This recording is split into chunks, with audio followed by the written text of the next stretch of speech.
Kimsingi leo ilikuwa ni siku ambayo kesi ya Tundu Antipas Lissu ikiendelea kulindima katika mahakama ya Kisitu jijini Dar es Salaam, kufuatia kile ambacho kimeelezwa na mkuu wa habari Chadema.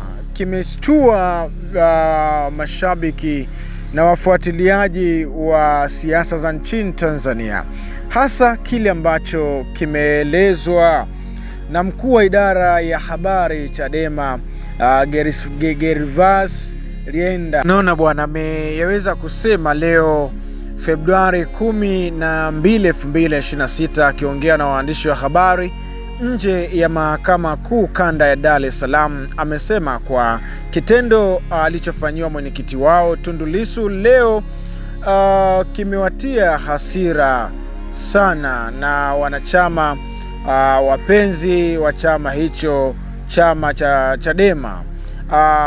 Unaona bwana, kimsingi kitu ambacho kimeelezwa kimeweza kuwatia hasira kwa mujibu wa maelezo ambayo yeye mwenyewe ameweza kuyazungumza, na kwa urefu zaidi unaweza ukamsikiliza kile ambacho ameweza kukizungumza. Basi sikiliza kile ambacho ameweza kukisikiliza, alafu mwisho ameweza kukiongea, alafu mwisho siku toa maoni yako. 2026 wanachadema kwa mara ya kwanza kwenye mwaka huu tumeingizwa kwenye majaribu, tumechokozwa. Mwenyekiti wetu afya yake wananchi wote wanaijua, dunia yote inafahamu. Ni mtu aliyekuwa anakwenda kupata body check up kila mwezi nje ya nchi. Leo ni miezi 10 mwenyekiti wetu hajaenda kufanyiwa body check up. Katika hali kama hiyo bado ananyimwa haki yake ya kula chakula. Mtu aliyepigwa risasi 17 mwilini mwake, hali yake ni mbaya, kwa kwenda kufanyiwa body check up kila mwezi anashindishwa na njaa. Sasa huu ni mwendelezo wa yale malalamiko aliyokuwa anasema mwenyekiti kila siku, kwamba kuna haki zake za msingi kabisa yeye kama mfungwa ananyimwa. Lakini kilichotushangaza leo, hata jaji alivyotoa muda mwenyekiti atafutiwe chakula, jeshi limekataa kumpatia chakula, limedharau amri ya mahakama. Sasa jaji anasema kulinda haki ya mfungwa ameona airishe kesi, lakini asisahau kuchelewesha kesi kwa mfungwa pia ni kumnyima haki yake. Haki ukiichelewesha ni haki unayoinyima kwa huyo mfungwa. Kwa hiyo jaji anaposema kwamba tumeangalia tuairishe kesi kwa sababu ana haki ya kula, majaji hawa wanaongozwa na Ndunguru wanapaswa kujua kesi hii ambayo ni ya mchongo, dunia nzima inajua. Kuichelewesha ni kumnyima haki Tundu Lissu na kutunyima wanachadema haki ya kuongozwa na mwenyekiti wetu ambaye tumemchagua aongoze mapambano.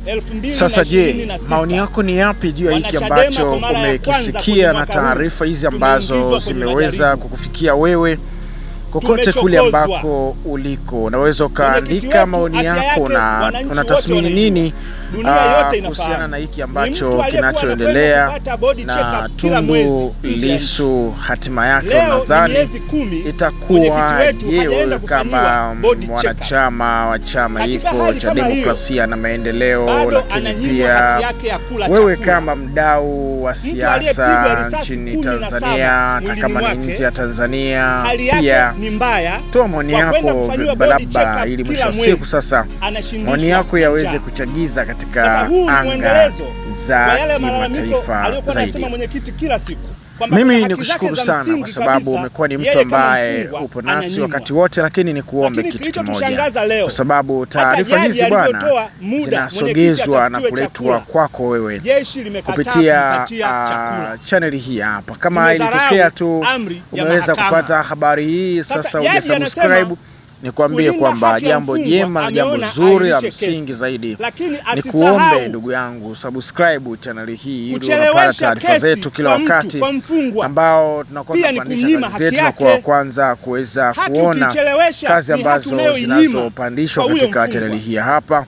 Lakini pia utakuwa na wasaa kuweza kushare video hii na wengine waweze kuona, kuweza kupata taarifa hii ambayo wewe umeweza kuipata na kuifahamu zaidi na zaidi. Basi mimi nikushukuru sana na nikutakia wakati mwema hadi wakati mwingine tena. Na kutunyima wanachadema haki ya kuongozwa na mwenyekiti wetu ambaye tumemchagua aongoze mapambano.